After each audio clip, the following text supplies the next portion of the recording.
জোরে সোরে ছুটছে নির্বাচনী ট্রেন। শক্তিমত্তা জানান দিতে সংগঠন গোছাতে ব্যস্ত দলগুলো। তফসিলের আগে প্রার্থীদের সবুজ সংকেত দেবে বিএনপি। ডিসেম্বরে জোটের আত্মপ্রকাশ জামায়াতের।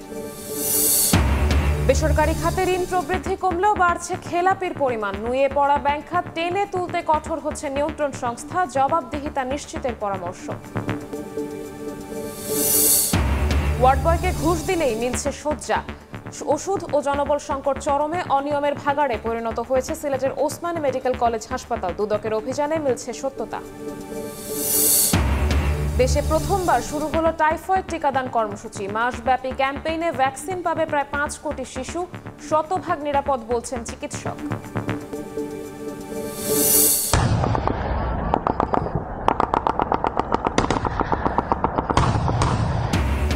পাকিস্তান আফগানিস্তান সীমান্তে ফের রক্তক্ষয়ী সংঘর্ষ। দুদেশের সামরিক ঘাঁটিতে পাল্টাপাল্টি হামলা। আফগান নিরাপত্তা চৌকি ধ্বংসের দাবি ইসলামাবাদের।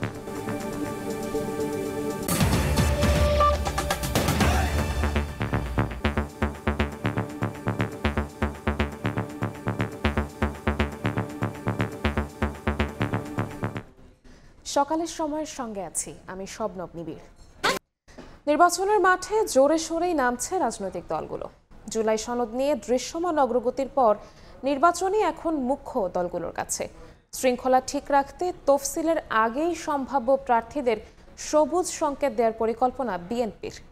অন্যদিকে ডিসেম্বরে জোট আত্মপ্রকাশের পরিকল্পনা জামায়াতের। পাশাপাশি অধিকাংশ আসনে জনসংযোগও চালাচ্ছে দলটি। এতদিন নির্বাচন নিয়ে তোড়জোড় না থাকলেও জুলাই সনদ বাস্তবায়নের দিকে যাওয়ায় মাঠে নামছে এনসিপিও। হাসান ওয়ালির প্রতিবেদন। উৎসব মুখর নির্বাচনের সংস্কৃতি দেখা যায়নি বেশ কয়েক বছর ধরেই। গত 3টি নির্বাচনেও প্রার্থীদের প্রতিদ্বন্দ্বিতাও ছিল না। কর্তৃত্ববাদী শাসনের অবসান হওয়ার পর আসন্ন ত্রয়োদশ সংসদ নির্বাচন ঘিরে তাই উৎসাহ উদ্দীপনা তুঙ্গে। তবে জুলাই সনদ ইস্যুর কারণে কিছুটা ধীরে চলো নীতিতে এগোচ্ছে রাজনৈতিক দলগুলো। তবে একই সঙ্গে রাজনীতির মাঠে শক্তিমত্তার জানান এবং সংগঠন গোছাতে তৎপর দলগুলো। এরই মধ্যে সম্ভাব্য প্রার্থীদের সঙ্গে মত বিনিময় করেছে বিএনপি। যুগপৎ আন্দোলনে যুক্ত মিত্ররা 217টি আসনে সম্ভাব্য প্রার্থীর তালিকা জমা দিয়েছে দলটির কাছে। 299 আসনে একক প্রার্থী দিয়েছে জামায়াত ইসলামী। অনেকটা অলিখিত জোটবদ্ধ পথ চলা শুরু করেছে জামায়াত ইসলামী আন্দোলন সহ কয়েকটি দল। তবে এনসিপি এখনও দৃশ্যমান কোনো কার্যক্রম হাতে নেয়নি। তরুণদের নেতৃত্বে গঠিত দলটিকে ঘিরে বিএনপি জামায়াত দুই পক্ষের জোটের আলোচনা উঠছে মাঝে মধ্যেই। এতদিন জুলাই সনদের দাবিতে নানান কর্মসূচিতে থাকলেও এখন দলের সম্ভাব্য প্রার্থীদের প্রস্তুতি নেওয়ার নির্দেশনা দিচ্ছে এনসিপি। যারা প্রস্তুতি নিচ্ছিলেন দীর্ঘ সময় ধরে তাদেরকে সামনে নির্বাচনে প্রস্তুত হওয়ার আমরা নির্দেশ দিয়েছি। কিন্তু সে নির্বাচন সেটা কি জোটবদ্ধভাবে হবে না আমরা এককভাবে করব, সে সিদ্ধান্ত আমরা এখন পর্যন্ত চূড়ান্তভাবে গ্রহণ করিনি। দেশের কল্যাণে জোটবদ্ধভাবে নির্বাচনের মতো কোনো পরিবেশ তৈরি হয় তার জন্য আমরা ওপেন রয়েছি। এদিকে ডিসেম্বরে জোটের আত্মপ্রকাশের পরিকল্পনা জামায়াতের। ধর্মভিত্তিক দল ছাড়াও এতে যুক্ত হতে পারে মধ্যপন্থী দলও। আমরা সবার সাথে আলোচনা হচ্ছে, বাইলিটারেল আলোচনা হচ্ছে, গ্রুপ ভিত্তিক আলোচনা হচ্ছে। আলোচনা পর্যায়ে এখন আছে, কোনোটা ফাইনাল হয় নাই। নভেম্বরের দিকে আলোচনাটা আর একটু এগোবে, ডিসেম্বরে তো এটা একটা ফাইনাল শেপ পাবে আর কি। সম্ভাব্য প্রার্থীদের সবুজ সংকেত দেওয়ার প্রক্রিয়া চলছে বিএনপিতে। শিগগিরই এসব প্রার্থীরা নামবেন জনসংযোগে। আমরা নির্বাচন কেন্দ্রিক যাতে জনসংযোগটা বাড়ে এবং আমাদের বার্তাটা জনগণের কাছে যায়, ভোটারদের কাছে যায়, সেটা আমরা আরও জোরদার করব। খুব শিগগিরই আসনভিত্তিক একক প্রার্থীকে আমরা মাঠে কাজ করার জন্য আমরা গ্রিন সিগন্যাল দেব। তবে সেটা অফিসিয়াল হবে যখন আমরা তফসিল ঘোষণার পরে। প্রধান উপদেষ্টার ঘোষিত সময় অনুযায়ী ফেব্রুয়ারির নির্বাচন। চূড়ান্ত প্রস্তুতি নিতে তফসিলের অপেক্ষায় দলগুলো। হাসান ওয়ালি, সময় সংবাদ, ঢাকা। 2 দিন পিছিয়ে জুলাই জাতীয় সনদ স্বাক্ষর অনুষ্ঠান হবে 17 অক্টোবর। রোববার বিকেলে রাষ্ট্রীয় অতিথি ভবন যমুনায় প্রধান উপদেষ্টা ডক্টর মোহাম্মদ ইউনূসের সভাপতিত্বে অনুষ্ঠিত বৈঠকে এ সিদ্ধান্ত নিয়েছে ঐকমত্য কমিশন। বৈঠক শেষে কমিশন সহ সভাপতি অধ্যাপক আলী রিয়াদ জানান, আগ্রহী জনগণের অংশগ্রহণের সুবিধার্থে অনুষ্ঠানটি বুধবারের পরিবর্তে 17 অক্টোবর শুক্রবার বিকেলে জাতীয় সংসদ ভবনের দক্ষিণ প্লাজায় অনুষ্ঠিত হবে। জুলাই জাতীয় সনদ স্বাক্ষর অনুষ্ঠানে বিভিন্ন রাজনৈতিক দল ও জোটের প্রতিনিধিরা অংশ নেবেন। এছাড়া বিভিন্ন শ্রেণী পেশার প্রতিনিধিদের আমন্ত্রণ জানানো হবে।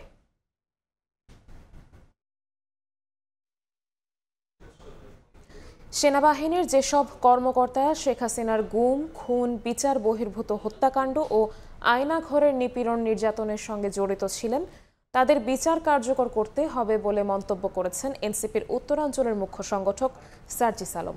শনিবার রাতে নিজ জেলা পঞ্চগড়ে চাঁদাবাজি, দখলদারিত্ব, সিন্ডিকেট ও দুর্নীতির বিরুদ্ধে লং মার্চ শেষে এক পথসভায় তিনি কথা বলেন।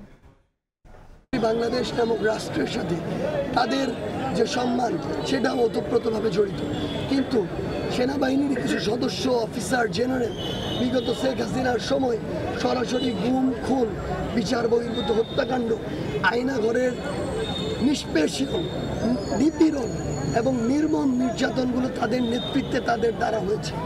আমরা তাদেরকে আলাদা করতে চাই সেনাবাহিনী থেকে এবং তাদের বিরুদ্ধে আমরা ওই যথাযোগ্য ব্যবস্থা, শাস্তি আমরা এবং এই শাস্তির কার্যকর দেখতে চাই। একদিকে কমছে বেসরকারি খাতে ঋণ প্রবৃদ্ধি, অন্যদিকে প্রান্তিক ঘুরতে 20% বেশি করে বাড়ছে খেলাপি ঋণের পরিমাণ। শঙ্কা জাগানো এমন পরিসংখ্যান সামনে এনে খেলাপি ঋণ আদায়ে কোনো ছাড় দিতে চায় না বাংলাদেশ ব্যাংক। এক্ষেত্রে খেলাপিদের সঙ্গে অদূরদর্শী ব্যাংক কর্মকর্তাদেরও জবাবদিহিতা নিশ্চিতের পরামর্শ অর্থনীতিবিদদের। আর শুধু কর্মপরিকল্পনায় সীমাবদ্ধ না থেকে তা আদায় করে সঠিক বিনিয়োগে মনোযোগ বাড়ানোর দাবি ব্যবসায়ীদের। সাইফুল ইসলামের রিপোর্ট। মূল্যস্ফীতির লাগাম টানতে কঠোর মুদ্রানীতির কবলে নিত্যপণ্যের বাজারে স্বস্তি না মিললেও বেড়ে গেছে ব্যাংক ঋণের বিপরীতে সুদের হার। এতে কমেছে বেসরকারি খাতে ঋণের প্রবৃদ্ধি। বাংলাদেশ ব্যাংকের তথ্য, গত বছরের জুলাইয়ে যেখানে বেসরকারি খাতে ঋণ প্রবৃদ্ধি ছিল 10.13%, এক বছর পর নেমেছে 6.52%, তা আরও কমে আগস্ট শেষে হয়েছে 6.35%, যা গেল 22 বছরের মধ্যে সর্বনিম্ন। এমন ঋণ ধারায় বিনিয়োগ খরায় ভুগছেন ব্যবসায়ীরা। আমরা লোকালরাও কনফিডেন্স পাচ্ছি না, বিদেশিরাও তো কনফিডেন্স পাচ্ছিই না। তো ওইটার জন্য একটা স্টেবল গভর্নমেন্ট দরকার, স্টেবল ব্যাংকিং পলিসি দরকার। ব্যাংকিংয়ের জন্য একটা যে অবস্থা, অনেক ব্যাংক ইদানিং আপনার লোনও দিচ্ছে না, অনেক আর্থিক প্রতিষ্ঠান ইনভেস্ট করে বসে আছে। সেফেস্ট রিটার্ন ও ইনভেস্ট করে দিয়েছে, ও জানে 12% পাবে, ও দেখা যাবে ইন্ডাস্ট্রির দিকে যাবেই না। বেসরকারি খাতে ঋণ প্রবৃদ্ধি কমার বিপরীতে প্রতি 3 মাসে 20% বেশি করে বেড়েছে খেলাপি ঋণের পরিমাণ, যা গেল জুন শেষে দাঁড়িয়েছে 5,30,428 কোটি টাকায়। সেপ্টেম্বর প্রান্তিকে তা ছাড়িয়ে যেতে পারে 6,30,000 কোটি টাকা। এমন শঙ্কা জানিয়ে খেলাপির ভারে নুয়ে পড়া দেশের ব্যাংক খাতকে টেনে তুলতে ঋণের বিপরীতে থাকা সম্পত্তি স্ব ব্যাংকের নিয়ন্ত্রণে নিতে কঠোর হতে চায় কেন্দ্রীয় ব্যাংক। ইন্টারেস্ট তো প্রতিনিয়ত ইম্পোজ হচ্ছে, অতএব আগামী 3 মাসে যদি একটি টাকাও সে সকল খেলাপিরা ব্যাক না করে, শুধু সুদ আরোপের ফলে তো আরও 20% বেড়ে যাবে। যত প্রকার আইনি পদক্ষেপ নেওয়া যায় তাদের ক্ষেত্রে নিতে। এক্ষেত্রে খেলাপিদের সঙ্গে সংশ্লিষ্ট ব্যাংক কর্মকর্তাদেরও জবাবদিহিতা নিশ্চিত করার তাগিদ অগ্রণী ব্যাংকের চেয়ারম্যানের। Top manager, managing director, deputy managing director, এদের অর্ডার ছাড়া নিচের লেভেল লোন দিতে পারে না। যতক্ষণ না টাকা ফেরত না দিবে ততক্ষণে জেলে তাকে থাকার কথা। এগুলি তো বলা আছে, কিন্তু ওই ফাঁক ফোকর আছে, বেরিয়ে যায়। খেলাপি আদায় আর বিনিয়োগ বৃদ্ধিতে অন্তর্বর্তী সরকারের সদিচ্ছার অভাব দেখছেন না অর্থনীতিবিদরা। তবে সমন্বয়হীনতায় সুফল মিলছে না বলে মত তাদের। এটা কিন্তু ক্রমাগতভাবে ব্যাংকগুলোর যে কার্যক্ষমতা এটা ক্রমাগত সংকুচিত করছে। কাজে এই যে সংকুচিত অবস্থায় ব্যাংকগুলো তাদের দায়িত্ব তো পালন করতে পারবে না। সময় ভিত্তিক একটা কর্ম পরিকল্পনা গ্রহণ করা উচিত। বাংলাদেশ ব্যাংকের হিসাব, গেল জুন পর্যন্ত এক বছরে ব্যাংক খাতে খেলাপি ঋণ বেড়েছে 3,19,037 কোটি টাকা। সাইফুল ইসলাম, সময় সংবাদ, ঢাকা। দেশে প্রথমবারের মতো শুরু হচ্ছে টাইফয়েড টিকাদান কর্মসূচি। মাসব্যাপী ক্যাম্পেইনে টিকা দেওয়া হবে 9 মাস থেকে 15 বছর বয়সী প্রায় 5 কোটি শিশুকে। চিকিৎসকরা বলছেন, 100% নিরাপদে টিকায় ন্যূনতম পার্শ্ব প্রতিক্রিয়া ছাড়া নেই কোনো শঙ্কা। আর কার্যকারিতা বিবেচনা করে সামনের বছরগুলোতেও টাইফয়েড টিকাদান কার্যক্রম চালু রাখার পরামর্শ বিশেষজ্ঞদের। আরও জানাচ্ছেন মনির হোসাইন। টাইফয়েড ব্যাকটেরিয়া সৃষ্ট একটি সংক্রামক রোগ যা প্রতিরোধযোগ্য। যদিও এতে আক্রান্ত হলে আর্থিক ক্ষতি, দীর্ঘমেয়াদী শারীরিক জটিলতা, এমনকি হতে পারে মৃত্যুও। বিশ্ব স্বাস্থ্য সংস্থার 2019 সালের তথ্য অনুযায়ী প্রতি বছর বিশ্বে প্রায় 90 লাখ মানুষ টাইফয়েড জ্বরে আক্রান্ত হয়। এর মধ্যে মারা যায় 1 লাখের বেশি। দেশেও এই সংখ্যা বাড়ায় উদ্বেগ। দ্য গ্লোবাল বার্ডেন অব ডিজিজের সমীক্ষা অনুযায়ী 2021 সালে বাংলাদেশে প্রায় 4,78,000 মানুষ টাইফয়েড জ্বরে আক্রান্ত হন এবং মারা যান 8,000, যার মধ্যে 68% শিশু। দেশে শিশুদের টাইফয়েড জ্বর থেকে সুরক্ষা দিতে এবার প্রথমবারের মতো টাইফয়েড টিকাদান কার্যক্রম শুরু করেছে সরকার। মাসব্যাপী ক্যাম্পেইনের মাধ্যমে 9 মাস থেকে 15 বছর পর্যন্ত প্রায় 5 কোটি শিশু কিশোরকে বিনামূল্যে দেয়া হচ্ছে এ টিকা। এই ভ্যাকসিনটি ব্যবহারের মাধ্যমে বাংলাদেশের মানুষকে টাইফয়েড থেকে মুক্ত করা, টাইফয়েডের বার্ডেন কমানো এবং অ্যান্টিমাইক্রোবিয়াল রেজিস্ট্যান্স কমানো এবং সব মিলিয়ে সামগ্রিকভাবে মানুষের উৎপাদন সক্ষমতা, তাদের সুস্বাস্থ্য এটা নিশ্চিত করার ক্ষেত্রে এটা একটা মাইলস্টোন। চিকিৎসকরা বলছেন শতভাগ নিরাপদ এ টিকা অনুমোদিত বিশ্ব স্বাস্থ্য সংস্থা থেকেই। টিকা দেওয়ার পর ন্যূনতম পার্শ্ব প্রতিক্রিয়া ছাড়া নেই কোনো শঙ্কা। গবেষণায় বলে তো নিরাপদ অন্যান্য টিকার মতোই। এখানে আমাদের এটা নিয়ে আলাদা করে চিন্তা করার কোনো দরকার নেই। অন্য টিকা যে গার্জিয়ানরা দিচ্ছেন বাচ্চাদের, ওই টিকাগুলো যেরকম নিরাপদ, এটাও সে একই রকম নিরাপদ। একটা টিকা নিলে যেখানে টিকা দেওয়া হয়, টিকার জন্য একটু ব্যথা হতে পারে, ব্যথা হলে একটু জ্বর আসতে পারে, তাছাড়া আর কোনো সিরিয়াস পর্যায়ের কোনো সাইড এফেক্ট সাধারণত নাই।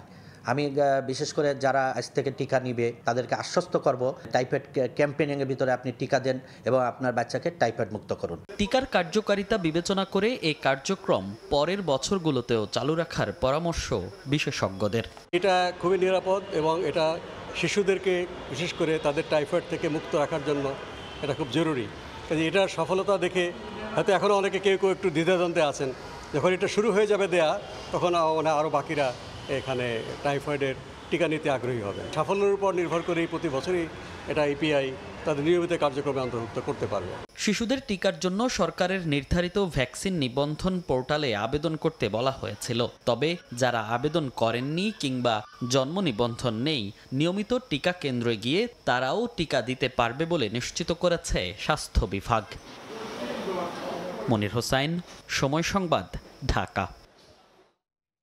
দুদিন পর অনুষ্ঠিত হতে যাচ্ছে চট্টগ্রাম বিশ্ববিদ্যালয় কেন্দ্রীয় ছাত্র সংসদ ও হল সংসদ নির্বাচন। ক্যাম্পাস জুড়ে চলছে ভোটের আমেজ।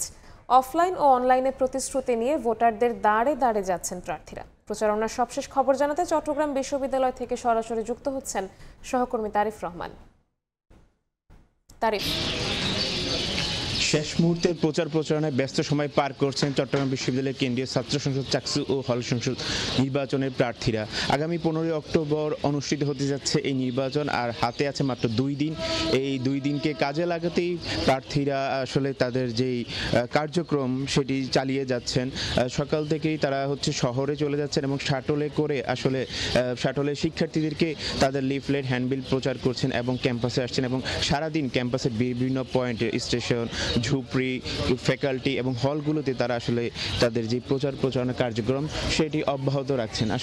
আর এই শেষ সময়ে এসে তারা যাতে প্রতিটি ভোটারের কাছে পৌঁছাতে পারেন সেই জন্যই তারা এই যে তাদের লিফলেট বা হ্যান্ডবিল বা যে বিভিন্ন কার্ড, প্রচার কার্ড, সেগুলো নিয়ে হাজির হচ্ছেন, এমনটি আমাদেরকে জানিয়েছেন। এবং পুরো বিশ্ববিদ্যালয় জুড়ে একটি আমেজের সৃষ্টি হয়েছে, যে পুরো বিশ্ববিদ্যালয়ে একটি নির্বাচনী যেই আমেজ, সেই আমেজে বহমান রয়েছে। এবং আমরা নির্বাচন কমিশনের সাথে কথা বলেছি, তারা বলেছেন যে এই নির্বাচনকে কেন্দ্র করে পুরো বিশ্ববিদ্যালয় জুড়ে একটি নিরাপত্তা বলয়ের মধ্যে নিয়ে আসার চেষ্টা করা হয়েছে এবং 3 স্তরের নিরাপত্তা বলয় থাকবে আগামী 14 থেকে 16 অক্টোবর পর্যন্ত। এবং সেখানে পুলিশ, র্যাব, বিজিবি, বিশ্ববিদ্যালয়ের যে নিরাপত্তা বাহিনী রয়েছে তারাও এর মধ্যে অন্তর্ভুক্ত থাকবে। এবং বিশ্ববিদ্যালয়ের 15টি কেন্দ্রে এই নির্বাচন হওয়ার কথা রয়েছে, যেখানে 5টি অনুষদের 700টি গোপন কক্ষে এই নির্বাচন অনুষ্ঠিত হবে। এবং পুরো নির্বাচন ব্যবস্থাকে স্বচ্ছ রাখার জন্য প্রতিটি অনুষদের সামনে এলইডি স্ক্রিনে ভোট গ্রহণ থেকে একদম ভোট গণনা পর্যন্ত সকল কিছু একদম লাইভ সম্প্রচার করার কথা রয়েছে। এবং ব্যালট পেপারে ইউনিক কোডের মাধ্যমে ব্যালট পেপারের স্বচ্ছতাও তারা নিশ্চিত করেছেন, যাতে ওএমআর সেই ব্যালট পেপারের বাইরে অন্য কোনো ব্যালট পেপার যদি দেওয়া হয় তাহলেও সেখানে আসলে তারা ডিটেক্ট করতে পারবে। তো পুরো নির্বাচন ব্যবস্থাকে স্বচ্ছ এবং সুন্দর রাখার জন্য, আসলে জবাবদিহিমূলক রাখার জন্য আসলে বিশ্ববিদ্যালয় জুড়ে একদম নিরাপত্তা এবং স্বচ্ছতা রাখার জন্য যা দরকার সকল কিছু গ্রহণ করেছে বলে আমাদেরকে নির্বাচন কমিশন জানিয়েছে। এখন আমরা দেখতে পাচ্ছি যে বিশ্ববিদ্যালয়ের যে শাটল ট্রেনিং করে শিক্ষার্থীরা আসছেন এবং সেই শিক্ষার্থীদের কাছে পৌঁছানোর জন্য আসলে এই যে প্রার্থীরা স্টেশনে অপেক্ষা করছেন, প্রার্থীরা অবস্থান করছেন এবং তাদের কাছে লিফলেট, হ্যান্ডবিল এবং তাদের যে ইশতেহার প্রতিশ্রুতি রয়েছেন, আসলে তারা নির্বাচিত হওয়ার পরে কী ধরনের প্রতিশ্রুতি তারা বাস্তবায়ন করবেন, আসলে সেই বিষয়গুলো তারা সেই ভোটারদের মাঝে তুলে ধরছেন এবং 15 তারিখ তারা ভোটাররা তাদের কাঙ্ক্ষিত প্রার্থীকে বেছে নেওয়ার জন্য ভোট দিবেন। এই ছিল আমার কাছে চট্টগ্রাম বিশ্ববিদ্যালয়ের চাকসু হল সংসদ নির্বাচনের সর্বশেষ খবর। চট্টগ্রাম বিশ্ববিদ্যালয় থেকে সরাসরি যুক্ত হয়েছিলেন সহকর্মী তারিফ রহমান। দেখছেন সকালের সময়, সঙ্গেই থাকুন। ময়মনসিংহ বিভাগের সব জেলা থেকে ঢাকাগামী সব ধরনের বাস চলাচল বন্ধ রয়েছে, এতে ভোগান্তিতে যাত্রীরা। সবশেষ অবস্থা জানাতে মাসকান্দা বাস স্ট্যান্ডে আছেন সহকর্মী ওবায়দুল হক, সরাসরি যাচ্ছি তার কাছে। ওবায়দ, গতকালকে আমরা যেটা জানিয়েছিলাম যে ইউনাইটেড পরিবহনের ব্যানারে থাকা 16টি বাস বন্ধের প্রতিবাদে ইউনাইটেড পরিবহন এবং শৌখিন পরিবহনের বন্ধ রাখা হয়েছিল গতকাল। তবে সকাল 6টা থেকে কিন্তু বিভাগের সবগুলো জেলা থেকে সব ধরনের যে বাস ঢাকাগামী সব বাসই কিন্তু বন্ধ রয়েছে এবং কোনো বাস চলাচল করছে না, যার কারণে কিন্তু পুরো ময়মনসিংহ বিভাগ থেকে আসলে দূরপাল্লার যে যোগাযোগ সেটি কিন্তু অনেকটা বিচ্ছিন্ন বলা যায়। এবং আমি এখন আছি ময়মনসিংহ নগরের মাসকান্দা বাস স্ট্যান্ড। এখানে ইউনাইটেড এবং শৌখিনের প্রায় 300 স্থবির হয়ে আছে এবং এই অবস্থায় কিন্তু আসলে যাত্রীদের ভোগান্তি কিন্তু আরেক দফা বেড়েছে এবং সেটি চরম আকার ধারণ করছে, কারণ সকাল থেকে যারা ঢাকাগামী যাত্রী ছিলেন তারা কিন্তু বাস স্ট্যান্ডের ইউনাইটেড পরিবহনের তারা অবস্থান কর্মসূচি শুরু করে। জুলাই যোদ্ধাকে জেহেলের অভিযোগে 16টি বাস বন্ধের দাবিতে তারা অবস্থান কর্মসূচি শুরু করে এবং এতে কিন্তু ইউনাইটেড পরিবহনের বাস চলাচল বন্ধ হয়ে যায়। পরবর্তী প্রেক্ষিতে গতকাল দুপুরে শ্রমিকদের পক্ষ থেকে এই যে ইউনাইটেড বাস বন্ধ রয়েছে এটার প্রতিবাদে কিন্তু তারা অবরোধ কর্মসূচি পালন করে, যেটি বিকেল 4:30 পর্যন্ত চলে। পরবর্তীতে শ্রমিক সংগঠন এবং মালিক নেতাদের সাথে পাশাপাশি এনসিপি নেতাদের সঙ্গে আলোচনার প্রেক্ষিতে জানানো হয় যে প্রশাসনের পক্ষ থেকে জানানো হয় যে 16টি বাস চলবে না। এরই আসলে কিছুক্ষণ পরেই আমরা দেখেছি যে শৌখিন এবং ইউনাইটেড বন্ধ করা দেওয়া হয় এবং আজকে সকাল 6টা থেকে কিন্তু ময়মনসিংহ বিভাগের সব জেলা থেকে ঢাকাগামী বাস বন্ধ করে দেওয়া হয়েছে। তো যারা শ্রমিক এবং চালকরা রয়েছেন তারা কিন্তু দ্রুত এই সমস্যার সমাধানের দাবিতে কিন্তু ধর্মঘট পালন করছেন। তো এই ছিল ময়মনসিংহ মাসকান্দা বাস স্ট্যান্ড থেকে আমার কাছে থাকা সবশেষ খবর। ময়মনসিংহের মাসকান্দা বাস স্ট্যান্ড থেকে সরাসরি যুক্ত হয়েছিলেন সহকর্মী ওবায়দুল হক। ঢাকা সিলেট মহাসড়ক 6 লেনে উন্নীতকরণ প্রকল্পে মৌলভীবাজার সদরে অধিগ্রহণ করা জমির দাম কম নির্ধারণের অভিযোগ উঠেছে। স্থানীয়রা বলছেন প্রতি শতক জমির দাম নির্ধারণ করা হয়েছে 5,21,000 টাকা, যার বর্তমান বাজার মূল্য 15 থেকে 20 লাখ টাকা। জমির দাম পুনর্নির্ধারণের দাবিতে জেলা প্রশাসক বরাবর লিখিত আবেদন করেছেন তারা। অভিযোগের প্রেক্ষিতে তদন্তের আশ্বাস জেলা প্রশাসকের। শাহ ওলিদুর রহমানের পাঠানো তথ্য ও মোহাম্মদ ইয়ারুপ আহমদের ছবি নিয়ে রিপোর্ট। ঢাকা সিলেট মহাসড়ক 6 লেনে উন্নীতকরণ প্রকল্পে মৌলভীবাজার সদরের ব্রাহ্মণগাঁও মৌজার প্রায় 8 একর জমি অধিগ্রহণ করা হয়। সম্প্রতি অধিগ্রহণ শাখা জমির মালিকদের টাকা নিতে নোটিশ দেয়। স্থানীয়রা বলছেন প্রতি শতক জমির দাম নির্ধারণ করা হয়েছে 5,21,000 টাকা, যার বর্তমান বাজার মূল্য 15 থেকে 20 লাখ টাকা। এছাড়াও ভিটা শ্রেণীর প্রতি শতাংশ জমির দাম রয়েছে প্রায় 7.5 লাখ টাকা, বিধি অনুসারে যার দাম দাঁড়ায় 22.5 লাখ টাকা। নোটিশে ক্ষুব্ধ এলাকাবাসী। জমির দাম পুনর্নির্ধারণের দাবিতে জেলা প্রশাসক বরাবরে লিখিত আবেদন করেছেন তারা।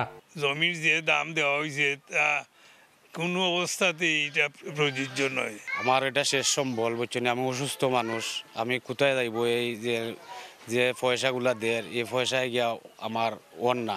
দেশের উন্নয়নের স্বার্থে আমরা রাজি আছি, আমরা বাড়িঘর সব নিয়ে গিয়ে, কিন্তু উচিত মূল্যটা আমরা দেন না এখন। অভিযোগের প্রেক্ষিতে তদন্তের আশ্বাস জেলা প্রশাসকের। তারা আমার কাছে একটা অভিযোগ দিচ্ছে যে তাদের হচ্ছে যে বাস্তবে যে মূল্য তার থেকে কম মূল্য নির্ধারণ করা হয়েছে। এই বিষয়ে আমাদের অতিরিক্ত জেলা প্রশাসক যিনি রাজস্ব আছেন তিনি সরেজমিনে এবং কাগজপত্র দেখে তিনি হচ্ছে তাকে প্রতিবেদন দিতে বলা হয়েছে, তিনি প্রতিবেদন দেবেন। অধিগ্রহণ করা ৮ একর জমিতে ৩ শতাধিক পরিবারের বসতভিটা ও ব্যবসা প্রতিষ্ঠান রয়েছে। সময় সংবাদ, মৌলভীবাজার। সকালের সময় আরও থাকছে। যুদ্ধবিরতি ঘোষণার পর গাজা সিটি অভিমুখে মানুষের ঢল। দ্বিতীয় দিনে ফিরেছেন ৫০,০০০ বাসিন্দা। কাল মিশরে শান্তি সম্মেলনে যোগ দেবেন মার্কিন প্রেসিডেন্ট। সিলেটের এমএজি ওসমানী মেডিকেল কলেজ হাসপাতালে নানা অনিয়ম। রোগী ও স্বজনদের অভিযোগ ওয়ার্ড বয়কে ঘুষ দিলেই মেলে শয্যা, মিলছে না চাহিদা মাফিক ওষুধ। এছাড়া জনবল সংকট, অবকাঠামোগত দুরবস্থা আর শয্যার সংকট দীর্ঘদিনের। অভিযোগের প্রেক্ষিতে সম্প্রতি দুদকের এক অভিযানে বেরিয়ে আসে একের পর এক অনিয়মের তথ্য। এ নিয়ে গতানুগতিক আশ্বাস কর্তৃপক্ষের। নৌশাদ আহমেদ চৌধুরীর ছবিতে অপু বণিকের রিপোর্ট। হাসপাতালে উপচে পড়া ভিড়, শয্যা সংকটে রোগীদের স্থান হয়েছে মেঝেতে। তবে কেউ ডিসচার্জ হলে ওয়ার্ড বয়কে ঘুষ দিলে অন্য রোগীর মেলে সেই সিট, এমন অভিযোগ সিলেটের এমএজি ওসমানী মেডিকেল কলেজ হাসপাতালে আসা রোগীদের। এমনকি ওষুধ সংকটের অভিযোগও নিয়মিত।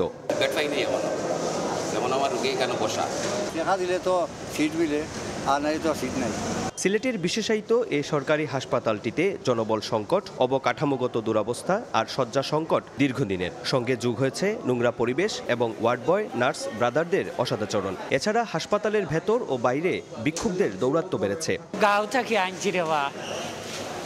ভিক্ষা করা নিষেধ সামনে, ভিতরে তেলাপোকা, এত তেলাপোকা যে দিনের বেলায় যে কোনো খাবার 1 মিনিট থাকলে তেলাপোকার দখলে চলে যায়। এখান থেকে একটা ওষুধ পাইছি না।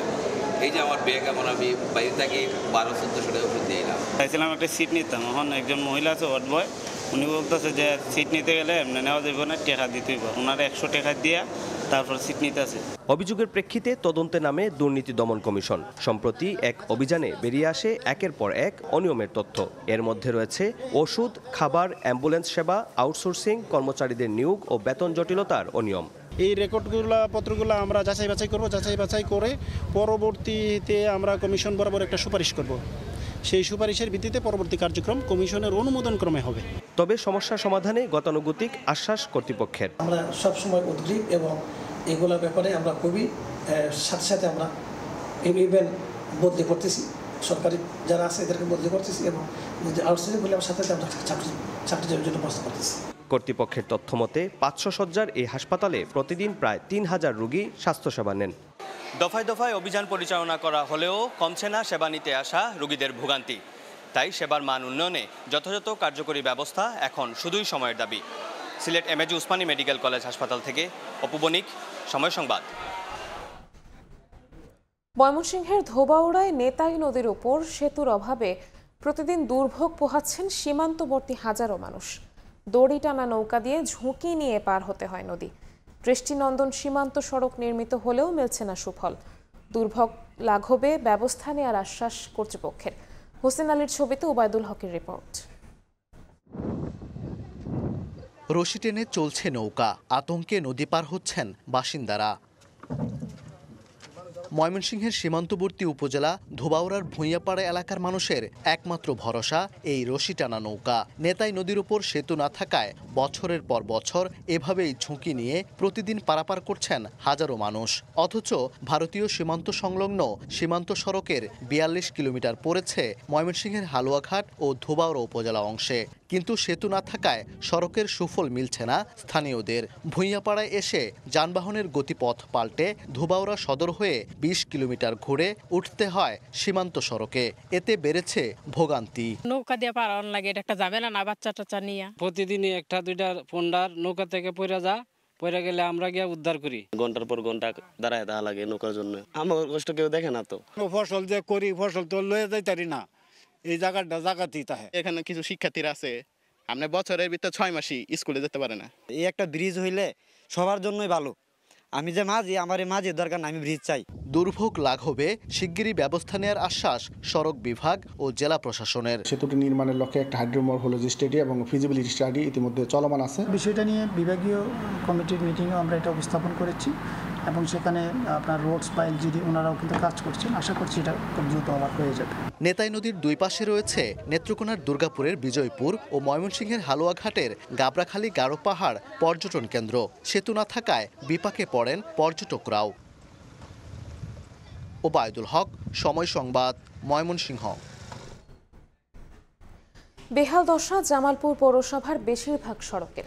কাদা আর খানাখন্দে চলাচল অনুপযোগী হয়ে পড়ায় চরম দুর্ভোগে বাসিন্দারা। পৌর প্রশাসক বলছেন, এর মধ্যে সড়কগুলো সংস্কারে প্রাক্কলন তৈরির জন্য নির্দেশনা দেওয়া হয়েছে। জাহাঙ্গীর আলমের পাঠানো তথ্য ও আবুল কালাম আজাদের ছবি নিয়ে রিপোর্ট। খানাখন্দে ভরে গেছে পুরো সড়ক, বৃষ্টিতে সৃষ্টি হয়েছে জলাবদ্ধতা। দীর্ঘদিন সংস্কারের অভাবে বেহাল দশা জামালপুর পৌরসভার বেশিরভাগ সড়কের। বিশেষ করে 4, 5, 6 ও 8 নম্বর ওয়ার্ডের রাস্তার অবস্থা বেশি নাজুক। কাদা আর খানাখন্দের কারণে চলাচল অনুপযোগী হয়ে পড়েছে। এতে চরম দুর্ভোগে বাসিন্দারা। রাস্তার মধ্যে এমন পানি বৃষ্টি হলে বোঝা যায় যে একটা দিন রাস্তায় বোঝা যায় না। কার পানি যাওয়ার মতো প্রসেস নাই, পিছনের পানি সব ইন্দে বের হয়, বাড়ির পানি সব ইন্দে বের হয়। রাস্তাগুলো খুব গত্র, ভাঙে গেছে, পানি জমে, বৃষ্টি আইলে অসুস্থ রোগী নিয়ে তো আমরা যাইতেই পারি না, খুব কষ্ট হয়। পৌরসভাতে গেছি, যাওয়ার পরে আমার পিটিশন দেওয়া আছে, তারপরে ভাড়া বলছে যে দেখবো, এই অবস্থায় এখনো আছে। আমরা আশা করি আমাদের এই রাস্তা দুই পাশে ড্রেন সহ রাস্তা করার জন্য সরকারের পৌরসভার কাছে জোর আবেদন। পৌর প্রশাসক বলছেন, এরই মধ্যে সড়কগুলো সংস্কারে প্রাক্কলন তৈরির জন্য নির্দেশনা দেওয়া হয়েছে। বরাদ্দ পেলেই কাজ শুরু হবে। আমাদের কাছে এক্সিস্টিং যে বাজেট আছে, যদি এটা আমাদের বাজেট দিয়ে সম্ভব হয় তাহলে সেটা আমরা ইমিডিয়েটলি করে দিব, অথবা যদি আমাদের এই নতুন অর্থ বছর 25-26 অর্থ বছরের বরাদ্দ আমাদের কাছে এখনো আসেনি, তো সেগুলো আসা মাত্রই আমাদের নিয়মিত বাজেটের মধ্যে দিয়ে এগুলো করার চেষ্টা করি। 1869 সালে প্রতিষ্ঠিত জামালপুর পৌরসভাকে 1993 সালে প্রথম শ্রেণীতে উন্নীত করা হয়। সময় সংবাদ, জামালপুর। সিলেট নগরীতে সড়ক ও জনপথ বিভাগের 56 কিলোমিটার সড়ক ও মহাসড়ক রয়েছে। খানাখন্দে ভরাই সড়কগুলোর বেহাল দশায় চরম ভোগান্তিতে নগরবাসী। সড়কগুলোর মালিকানা নিয়ে সিটি কর্পোরেশন ও সড়ক ও জনপথ বিভাগের মধ্যে চিঠি চালাচালি চলছে। তবে সিদ্ধান্ত নেওয়া সম্ভব না হওয়ায় হচ্ছে না উন্নয়ন কাজ। তবে সংশ্লিষ্টরা বলছেন, সিদ্ধান্ত নিতে হবে উচ্চ পর্যায়ে। ইকরামুল কবিরের প্রতিবেদন, ছবি তুলেছেন নৌশাদ আহমদ চৌধুরী। এই হাল সিলেটের একমাত্র ভিআইপি সড়কের আম্বরখানা পয়েন্ট। উসমানী আন্তর্জাতিক বিমানবন্দর থেকে সিলেট নগরীতে প্রবেশের এই সড়কটি সড়ক ও জনপথ বিভাগের। সড়ক ভেঙে চৌচির। নগরের ব্যস্ততম সড়কের এই হালে বিক্ষুব্ধ নগরবাসী। এভাবে চললে তো হবে না। আমাদের সিলেটের যে এটা ভিআইপি রোড, এটাকে আমাদের প্রশাসনের দৃষ্টি আকর্ষণ করছি যে এই রোডটাকে একটু দেখে শুনে ভালোভাবে কাজটা করানো। খানাখন্দে ভরা সড়কগুলো চলাচলে অনুপযোগী হয়ে পড়েছে।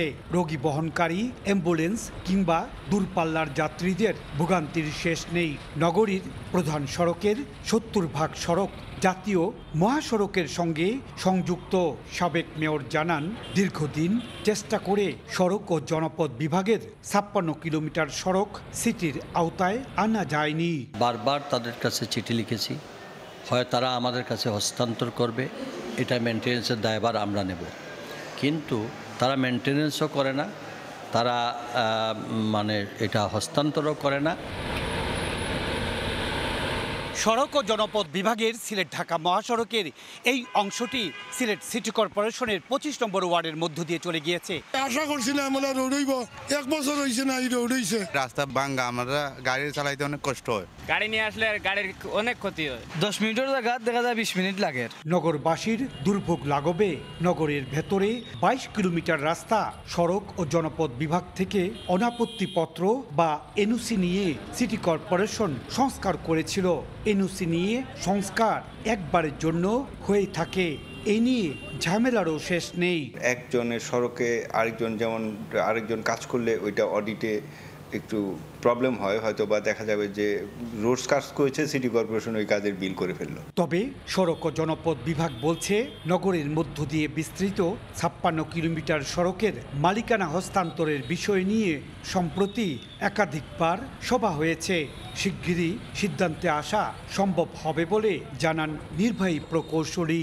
মালিকানা বিষয়ে একটা সভা করেছি এবং যে পাবলিক সাফারিংস হচ্ছে এইটার বিষয়ে আমরা সভা করেছি এবং আমরা আশা করছি খুব শীঘ্রই যে মালিকানা বিষয়ে আমরা একটা দিক নির্দেশনা আমরা দিতে পারবো। সিলেট 0 পয়েন্ট থেকে সিলেট ঢাকা, সিলেট তামাবিল, সিলেট সুনামগঞ্জ এবং সিলেট বিমানবন্দর সড়কের 56 কিলোমিটার সড়ক ও জনপথ বিভাগের মালিকানাধীন।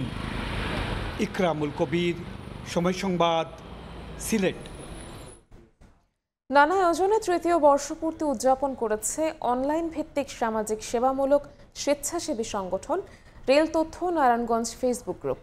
শনিবার রাতে জেলা প্রেস ক্লাব ভবনের একটি রেস্তোরাঁয় আলোচনা সভায় বক্তারা বলেন, ঢাকা নারায়ণগঞ্জ রেলপথে ট্রেনের যাত্রীদের ভোগান্তি দূর করতে ও যাত্রী সেবা দোরগোড়ায় পৌঁছে দিতেই এই উদ্যোগ।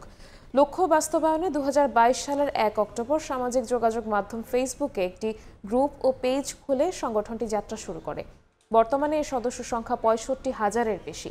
গ্রুপগুলোর মাধ্যমে সদস্যরা ঢাকা নারায়ণগঞ্জ রুটে ট্রেনের বর্তমান ও পরবর্তী সময়সূচি সহ সব ধরনের তথ্য পেয়ে থাকেন। সাতক্ষীরার তলুইগাছা সীমান্তে পতাকা বৈঠকের মাধ্যমে 16 বাংলাদেশিকে বিজিবির কাছে হস্তান্তর করেছে বিএসএফ। বিজিবি জানায়, শুক্রবার রাত 10টার দিকে ভারতের পশ্চিমবঙ্গের উত্তর 24 পরগনার হাকিমপুর সীমান্ত থেকে সাতক্ষীরার শ্যামনগর উপজেলা ও খুলনার কয়রা উপজেলা শিশু নারী সহ 16 জনকে ভারতের সীমান্তরক্ষী বাহিনী বিএসএফ আটক করে। পরে শনিবার সন্ধ্যা 6:30টার দিকে পতাকা বৈঠকের মাধ্যমে আটকদের বিজিবির কাছে হস্তান্তর করে বিএসএফ। ওই রাতেই সাধারণ ডায়েরি করে সাতক্ষীরা সদর থানায় তাদের সোপর্দ করা হয়। সময় দেশের বাইরের খবর। পাকিস্তান আফগানিস্তান সীমান্তে ফের রক্তক্ষয়ী সংঘর্ষ। শনিবার গভীর রাতে আফগান তালেবানের আকস্মিক হামলায় একাধিক পোস্ট লক্ষ্যবস্তু হলে পাল্টা জবাব দেয় পাকিস্তান সেনা। ভারী অস্ত্র, ট্যাঙ্ক এমনকি ড্রোন ব্যবহার করে তীব্র প্রতিরোধ গড়ে তোলে ইসলামাবাদ। এদিকে আফগানিস্তানের মাটি ব্যবহার করে ভারত হামলা চালাচ্ছে বলে অভিযোগ করেছে পাকিস্তান সেনাবাহিনী।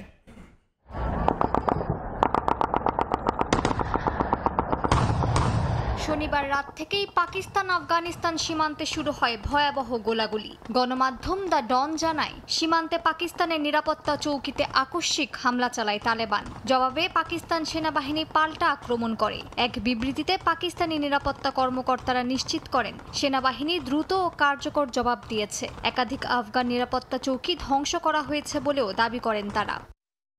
নিরাপত্তা সূত্রের বরাত দিয়ে ডনের প্রতিবেদনে জানানো হয়, পাকিস্তানের পাল্টা হামলায় আফগানিস্তানের একাধিক সীমান্ত চৌকি ও সশস্ত্র অবস্থানের বড় ধরনের ক্ষয়ক্ষতি হয়েছে। পাকিস্তান সেনাবাহিনী ভারী কামান, ট্যাঙ্ক সহ হালকা ও ভারী অস্ত্র ব্যবহার করেছে। আফগান সেনাদের উল্লেখযোগ্য ক্ষয়ক্ষতি হয়েছে বলে জানিয়েছে ইসলামাবাদের গোয়েন্দা সূত্র। এদিকে আফগানিস্তানের সরকারের অভিযোগ, বৃহস্পতিবার রাতে পাকিস্তান তাদের রাজধানী কাবুলে বিমান হামলা চালিয়েছে। এর প্রতিশোধ নিতেই শনিবার আফগান সামরিক বাহিনী পাকিস্তানের সামরিক ঘাঁটি লক্ষ্য করে পাল্টা হামলা শুরু করে। এদিকে দুই পক্ষকে সংযম দেখানোর আহ্বান জানিয়েছে ইরান, কাতার ও সৌদি আরবের পররাষ্ট্র দফতর। আফগানিস্তানকে অপারেশন বেস হিসেবে ব্যবহার করে ভারতের বিরুদ্ধে পাকিস্তানের সন্ত্রাসী তৎপরতা চালানোর অভিযোগ করেছে ইসলামাবাদ। পাকিস্তানের সেনাবাহিনীর মুখপাত্র আহমেদ শরীফ চৌধুরী অভিযোগ করেন, ভারত আফগানিস্তানের মাটি ব্যবহার করছে পাকিস্তানে হামলার জন্য, এমনকি সন্ত্রাসীদের উন্নত অস্ত্র সরবরাহ করছে, যার কারণে সন্ত্রাস বিরোধী অভিযান বাধাগ্রস্ত হচ্ছে। মালিহা সুহরওয়ার্দী, সময় সংবাদ। গাজা শান্তি সম্মেলনের সহ সভাপতিত্ব করবেন মিশরের president Abdel Fattah al Sisi ও মার্কিন প্রেসিডেন্ট ডোনাল্ড ট্রাম্প। তবে এতে যোগ দেবে না হামাস।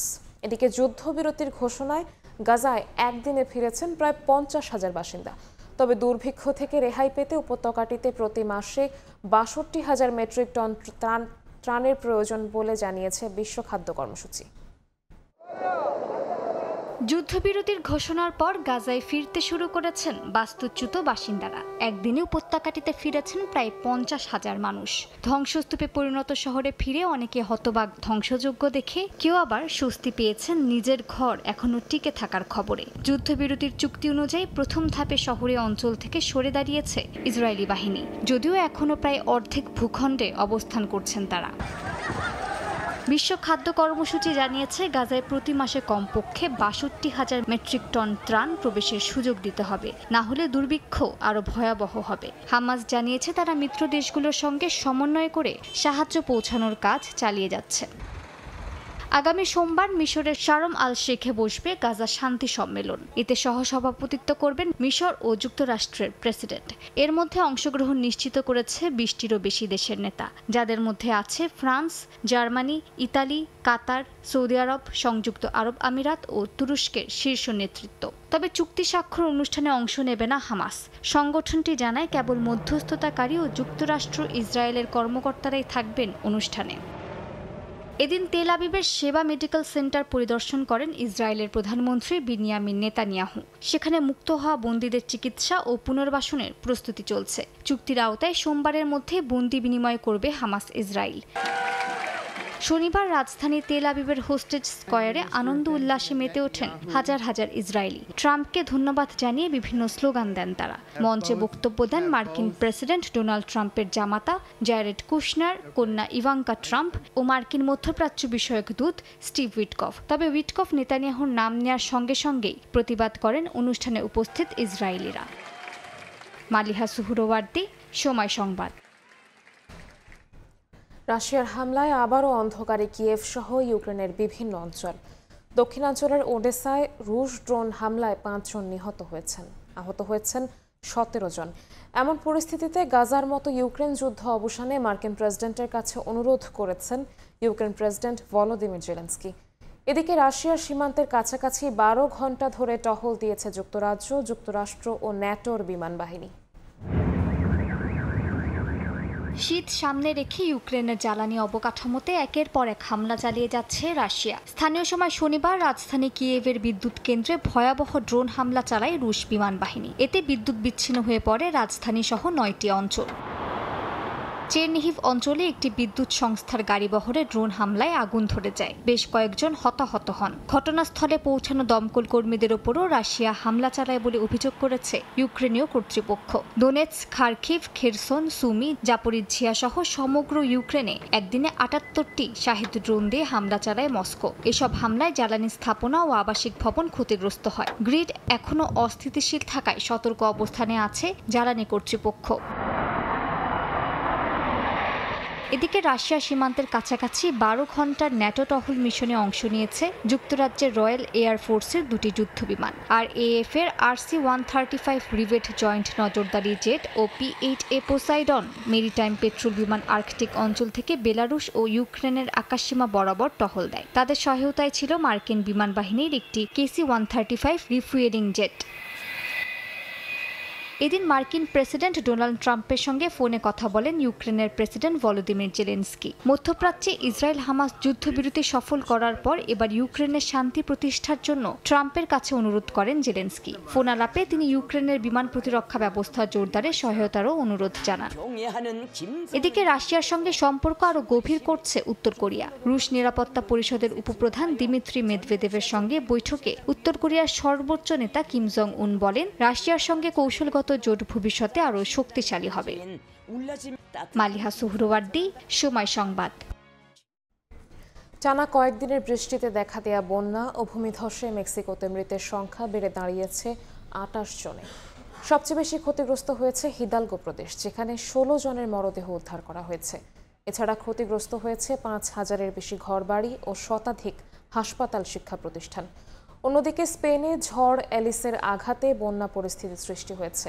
মুর্সিয়া ও ভ্যালেন্সিয়া এলাকায় জারি করা হয়েছে রেড অ্যালার্ট। অন্যদিকে নেপালেও টানা বর্ষণে সৃষ্ট বন্যায় ডুবে গেছে গ্রামাঞ্চল। কয়েকদিনে টানা ভারী বৃষ্টিতে বিপর্যস্ত হয়ে পড়েছে মেক্সিকোর পূর্বাঞ্চল। দেখা দিয়েছে ভয়াবহ বন্যা, প্রবল স্রোতে ভেসে গেছে ঘরবাড়ি, যানবাহন ও গাছপালা। বিভিন্ন স্থানে কয়েকজনের মৃত্যুর খবর পাওয়া গেছে। সবচেয়ে বেশি ক্ষতিগ্রস্ত হয়েছে হিদালগো প্রদেশ, যেখানে হতাহতের পাশাপাশি ক্ষতিগ্রস্ত হয়েছে ৫,০০০-এর বেশি ঘরবাড়ি, অর্ধশতাধিক হাসপাতাল ও ৩০০-র বেশি স্কুল। বিদ্যুৎ বিচ্ছিন্ন অবস্থায় দিন কাটাচ্ছেন ৩ লাখের বেশি বাসিন্দা। দেশটির ৩১টি প্রদেশে তীব্র বর্ষণ অব্যাহত থাকায় জরুরি ত্রাণ ও উদ্ধার কার্যক্রমে সেনাবাহিনীর ৮,০০০ সদস্য মোতায়েন করা হয়েছে। প্রায় ৯০০ মানুষকে এরই মধ্যে আশ্রয়কেন্দ্রে সরিয়ে নেওয়া হয়েছে। এদিকে স্পেনে ঝড় এলিসের আঘাতে ভয়াবহ বৃষ্টিপাত ও বন্যা পরিস্থিতি তৈরি হয়েছে। দক্ষিণ পূর্বাঞ্চলের মুরসিয়া ও ভ্যালেন্সিয়া এলাকায় জারি করা হয়েছে রেড অ্যালার্ট। স্থানীয় প্রশাসনের নির্দেশে বন্ধ করে দেওয়া হয়েছে শিক্ষা প্রতিষ্ঠান। এরই মধ্যে কয়েকটি শহরে বিমান চলাচল স্থগিত ও জনগণকে নিরাপদ স্থানে সরিয়ে নেওয়া হয়েছে। আবহাওয়া দফতর জানিয়েছে আগামী কয়েকদিনে ২৫০ থেকে ৩০০ মিলিমিটার পর্যন্ত বৃষ্টিপাত হতে পারে। একই পরিস্থিতি নেপালেও। দক্ষিণাঞ্চলের মধেশ প্রদেশে টানা বৃষ্টিপাতে সৃষ্ট বন্যায় ডুবে গেছে গ্রামাঞ্চল। আন্তর্জাতিক সংস্থা ওয়ার্ল্ড ভিশন জানিয়েছে ক্ষতিগ্রস্ত এলাকাগুলোর সবচেয়ে বিপন্ন অবস্থায় আছে শিশুরা। নিরাপদ আশ্রয়, বিশুদ্ধ পানি ও খাবারের অভাবে চরম দুর্ভোগে দিন কাটাচ্ছে স্থানীয়রা। সংস্থাটি বলছে দ্বিতীয় বছরের মতো বন্যায় ক্ষতিগ্রস্ত এসব অঞ্চলে পুনর্বাসন কাজ দ্রুত না হলে সংকট আরও গভীর হবে। ইয়াসিন মোহাম্মদ জিসান, সময় সংবাদ। ইতালির রোমে সোমবার থেকে শুরু হচ্ছে বিশ্ব খাদ্য ও কৃষি সংস্থার world food forum flagship event. সংস্থার ৮০তম বর্ষপূর্তিতে আয়োজিত এই সম্মেলনে অংশ নেবেন বাংলাদেশ সরকারের প্রধান উপদেষ্টা ডক্টর মোহাম্মদ ইউনুস সহ বিভিন্ন দেশের রাষ্ট্র ও সরকার প্রধানেরা। রোমের সংস্থার হেডকোয়ার্টারে অনুষ্ঠিত এই সম্মেলনের মূল পর্ব শুরু হবে ১৩ অক্টোবর থেকে। এবারের প্রতিপাদ্য বিষয় উন্নত খাদ্য ও উন্নত ভবিষ্যতের জন্য হাতে হাত রেখে কৃষি ও খাদ্য ব্যবস্থার স্থায়ী পরিবর্তনের লক্ষ্য নির্ধারণই এবারের মূল উদ্দেশ্য। এদিকে ডক্টর মোহাম্মদ ইউনুসের ইতালি আগমনকে কেন্দ্র করে স্থানীয় আওয়ামী লীগ বিক্ষোভ কর্মসূচি ঘোষণা করেছে। নিরাপত্তা নিশ্চিতে প্রশাসন ও দূতাবাস যৌথভাবে ব্যবস্থা নিয়েছে।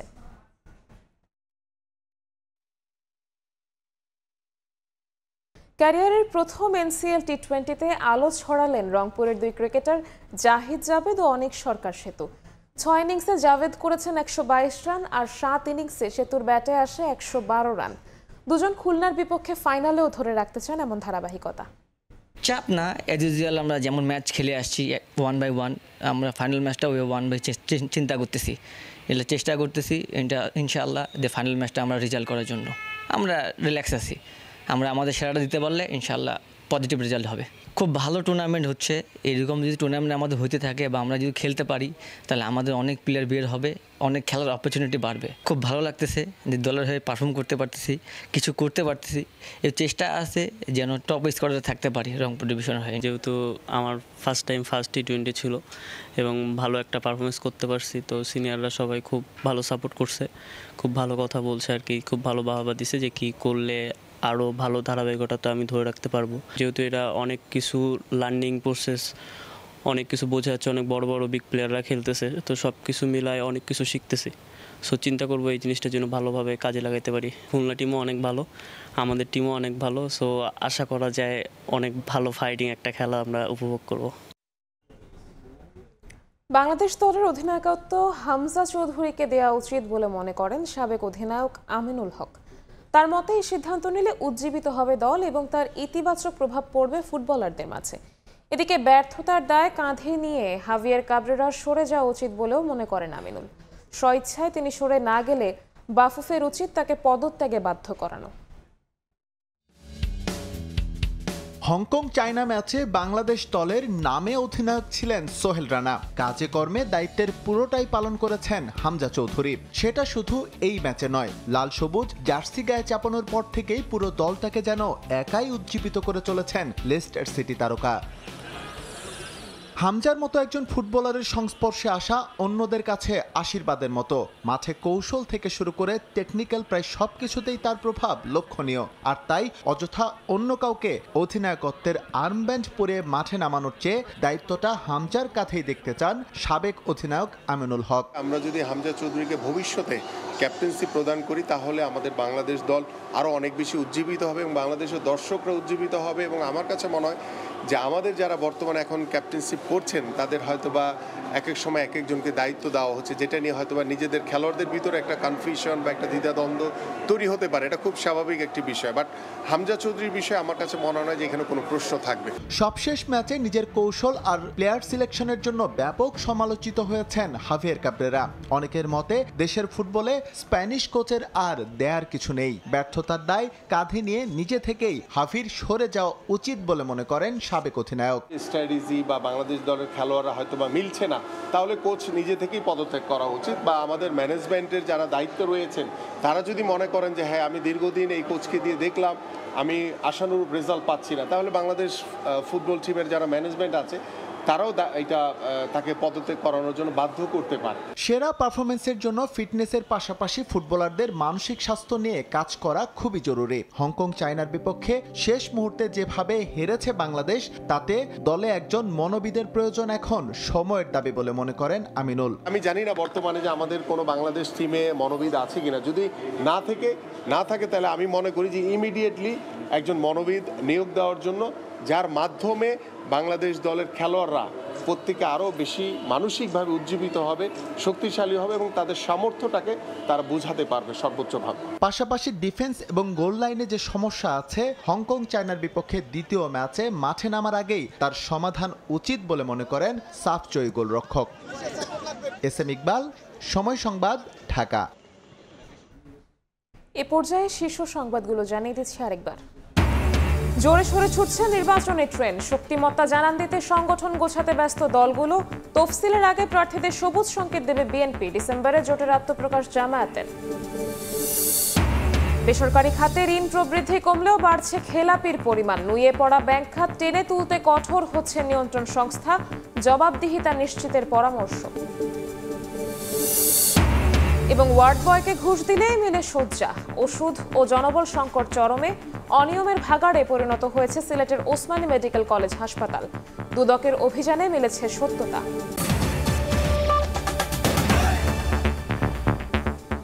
এ ছিল সকালের সময়। আন্তর্জাতিক সময়ের সঙ্গে থাকবেন সহকর্মী সাদিক হাসান ইমন। ধন্যবাদ নিবিড়। আন্তর্জাতিক সময় নিয়ে আসছে কিছুক্ষণ পর, সঙ্গে থাকুন সময়ের।